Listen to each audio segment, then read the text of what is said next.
Hey Fox, hello and welcome to this YouTube channel. In this video, I'm gonna teach you how to fix application has been blocked from accessing graphics hardware in Windows 11. So without any further ado, let's get started. The very first step that you need to perform is at the bottom search bar, please type for settings. Wait for the best match to appear and go with it and click on open to continue. Okay.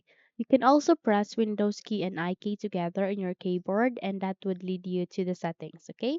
So here at the settings window, you need to proceed directly to the left side of it and look for an option called system, which is next to home in my case. Tap on it and here proceed with display, which contains the monitor's brightness, night light, and display profile. Just have to tap on it and here you need to scroll down and look for related settings, which has this advanced display and graphics. Proceed with graphics, tap on it.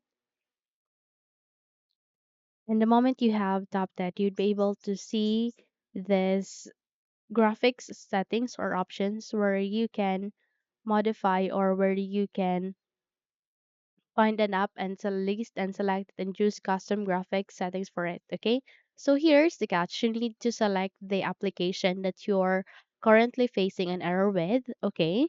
And once you have selected it, so let's say for example, this is the application that you have facing an error. So just have to click on options once you have selected it and go with high performance. Okay. Once you have set it, click on saved and once it is being set into high performance, close this window and restart your computer. Once you have restarted it, check if your problem has been fixed, okay? So that's it. If you think this video helped you a lot, then don't forget to subscribe, hit the like button, as well as the bell icon to be updated for more tutorials like this. Thank you for watching this video and have a good day.